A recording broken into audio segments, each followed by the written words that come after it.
Bismillahirrahmanirrahim. Assalamualaikum warahmatullahi wabarakatuh.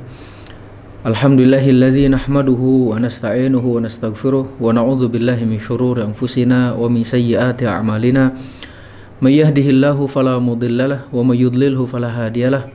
Asyhadu an la ilaha illallah wahdahu la syarikalah wa asyhadu anna Muhammadan abduhu wa rasuluhu la nabiyya wa la rasula ba'dah, amma ba'd.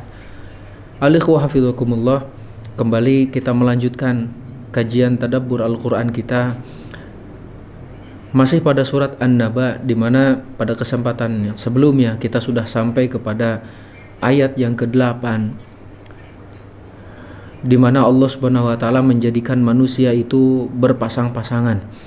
Dan kemudian pada kali ini kita akan lanjutkan di ayat yang ke-9, di mana Allah Subhanahu wa taala berfirman, waja'alna naumakum subata, dan kami telah menjadikan tidur kalian itu sebagai waktu untuk istirahat. Jadi tidur untuk istirahat. Makna daripada as-subat menurut para ulama ahli bahasa itu adalah bermakna memutus, sehingga tidur itu adalah memutus kebiasaan manusia yang rutin, memutus kehidupan manusia secara sementara, di mana setiap harinya ataupun di siang harinya mereka bekerja bersungguh-sungguh, banting tulang, peras keringat, yang apabila hal ini terus berlanjut memungkinkan akan mendatangkan penyakit bagi mereka. Sehingga Allah Subhanahu wa taala menjadikan tidur itu adalah sebagai pemutus kebiasaan rutin kalian untuk istirahat. Bahkan hal ini pun berlaku kepada orang-orang yang mengaku dirinya kuat ataupun para diktator. Mereka pun terlihat lemah ketika datang masanya untuk tidur. Al-ikhwah hafizakumullah, ketahuilah bahwasannya ketika Allah berfirman waja'alna naumakum subata, jadi kami telah menjadikan tidur kalian itu adalah untuk istirahat, Allah mengaitkan tidur dengan manusia. Hal ini menunjukkan bahwasannya tidak ada seorang pun dari kita yang terlepas dari tidur. Setiap kita memerlukan tidur untuk beristirahat, mengembalikan energi dan kekuatan untuk kemudian melanjutkan kehidupan di kemudian harinya ataupun di esok harinya. Bahkan para dokter, mereka telah mengadakan penelitian, di antaranya pada tahun 1965.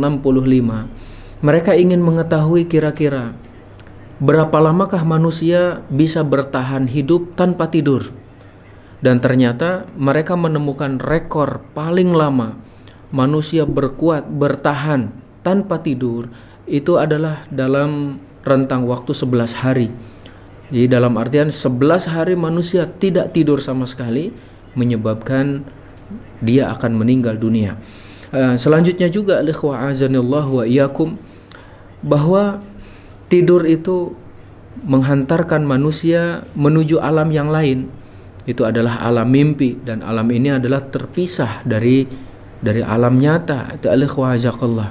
Sehingga seorang yang tidur dia seakan-akan berkelana. Seorang yang tidur melihat apa yang tidak dilihat sebelumnya, ataupun apa yang tidak dilihat oleh orang yang masih terjaga. Karena itu kalau ada yang bertanya, apakah sesuatu yang bisa dilihat oleh orang yang memiliki mata dan orang yang buta, maka jawabannya adalah mimpi. Para ulama menyebut tidur ini adalah sebagai kematian kecil, ya, sebagaimana firman Allah Subhanahu wa taala berfirman, a'udzubillahi minasyaitonir rajim, Allahu yatawaffal anfusa hina mautiha wallati lam tamut fi manamiha fayumsiku allati qada 'alaiha al-mauta wa yursilu al-ukhra ila ajalin musamma. Allah Subhanahu wa taala memegang jiwa yang sudah ditetapkan kematiannya, dan juga Allah pun memegang jiwa yang belum ditentukan kematiannya pada waktu tidurnya, yang kemudian Allah Subhanahu wa taala menahan jiwa yang sudah ditetapkan kematiannya dan melepaskan jiwa yang lain sampai pada waktu yang telah ditentukan. Sehingga tidur adalah kematian kecil. Kita pun diajarkan oleh Rasulullah Shallallahu Alaihi Wasallam saat akan tidur adalah untuk membaca doa. Likhwajakallah, Bismika Rabbi, wada'tu jambi, wabika arfa'uhu, in amsakta nafsi farhamha, wa in arsaltaha fahfadha bima tahfadu bihi ibadaka salihin. Dengan namamu ya Rabbku, aku meletakkan lambungku, dan dengan namamu pula aku mengangkatnya.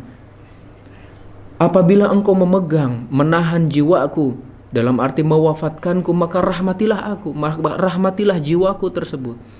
Dan apabila engkau lepaskan, maka jagalah ia sebagaimana engkau menjaga hamba-hambamu yang soleh. Hadis riwayat Bukhari dan juga Muslim. Juga ketika bangun tidur, kita mengatakan Alhamdulillahilladzi ahyana ba'dama amatana wa ilaihin nusyur. Segala puji bagi Allah yang telah menghidupkan kami setelah mewafatkan kami, dan hanya kepadamulah kami akan dikembalikan.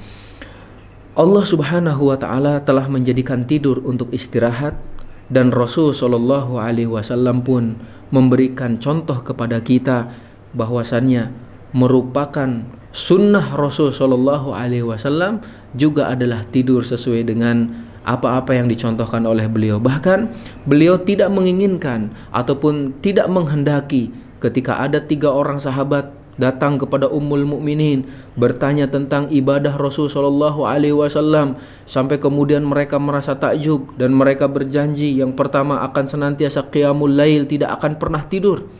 Kemudian yang kedua akan senantiasa puasa tanpa berbuka, dan yang ketiga mereka tidak akan menikah, ya, akan menjauhi wanita dan tidak mau menikah.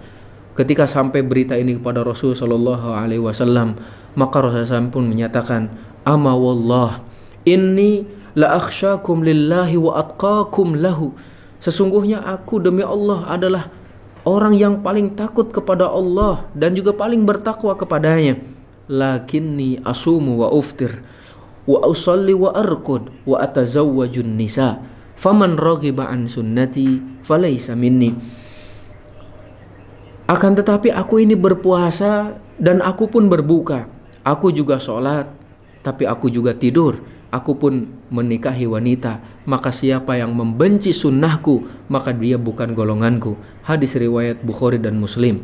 Rasul Shallallahu Alaihi Wasallam juga melepas tali yang diikatkan oleh Zainab radhiyallahu anha, karena tali tersebut digunakan oleh beliau ketika beliau merasa letih dari sholat untuk bergelantungan padanya.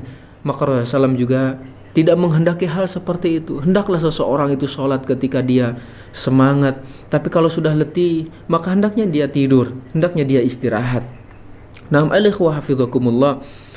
Dan juga kita tahu bahwasanya tidur merupakan kebutuhan manusia, sehingga siapapun yang tidak tidur seperti tadi disampaikan bisa menghantarkannya kepada kematian, atau juga bahkan para dokter pun meneliti bahwasanya siapa yang kekurangan tidur bisa menyebabkan dirinya sulit untuk mendapatkan sulit fokus ataupun konsentrasi, kemudian juga dirinya akan menjadi seorang yang mudah lupa, ya, termasuk juga akan mempercepat penuaan kulit, ya.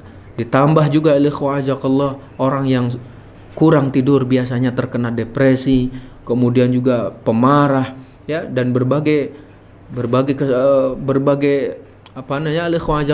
penyakit itu mudah memasuki dirinya. Karena itu alikhwajakallah, tidurlah dengan cukup, dan menurut para ahli kedokteran pun bahwasanya kita memerlukan tidur dalam sehari antara 6 sampai 7 jam, dan tentu hal ini adalah berbeda antara satu orang dengan orang yang lain. Contohnya adalah bayi, ya, ataupun anak-anak kecil tentu akan berbeda kebutuhan untuk tidurnya dengan orang-orang dewasa. Dan selanjutnya dari ayat ini pun alikhwa'azanallahu wa iyyakum, bahwasannya Allah telah menjadikan tidur sebagai waktu istirahat. Setelah sebelumnya Allah Subhanahu wa Ta'ala memberikan dalil kepada orang-orang kafir akan datangnya hari kebangkitan, yaitu adalah Allah telah menjadikan bumi itu sebagai hamparan, ya, dan sebagainya. Nah, pada ayat ini bahwa sebagaimana Allah Subhanahu wa taala yang kembali menghidupkan kalian dari tidur, maka ketahuilah bahwasanya Allah Subhanahu wa taala pun akan membangkitkan kalian dari alam kubur.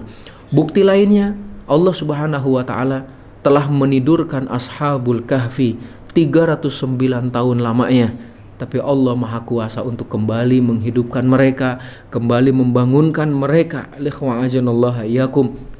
Dan juga tidur ini, ada yang berasal, maksudnya ada yang memang itu adalah nikmat dari Allah, tapi ada juga yang gangguan dari syaitan. Abdullah ibni Mas'ud beliau menyatakan, tidur saat perang itu adalah nikmat dari Allah Subhanahu wa taala, akan tetapi tidur saat sholat, tidur saat dibacakan Al-Quran, tidur saat belajar, itu adalah berasal dari syaitan. Allah Subhanahu wa taala berfirman, idh yughashshikumun nu'asa amanatan minh. Ketika Allah Subhanahu wa taala menjadikan rasa kantuk itu menyelimuti kalian, dan ini terjadi pada perang Uhud dan juga terjadi pada perang Badar, di mana Tolhah Ibni Ubaidillah beliau menceritakan, pada waktu tersebut kami terkantuk-kantuk sampai pedang kami ini terjatuh dari tangan kami. Masya Allah, ikhwajakallah. Karena itu saat menuntut ilmu jangan mengantuk dan jangan tidur. Dan sebagai penutup, ikhwajakallah, Allah meniadakan sifat ngantuk dan sifat tidur dari dirinya. Allahu la ilaha illa huwal hayyul qayyum la ta'khudhuhu sinatu wala naum. Bahwasanya Allah Subhanahu wa taala tidak ada ilah yang berhak disembah kecuali Dia. Allah tidak terkena ngantuk dan Allah Subhanahu wa taala tidak pernah tidur. Jazakumullahu khairan ala husnil istima'. Jazakumullahu khairan. Subhanakallahumma bihamdika asyhadu an la ilaha illa anta astaghfiruka wa atubu ilaik. Assalamualaikum warahmatullahi wabarakatuh.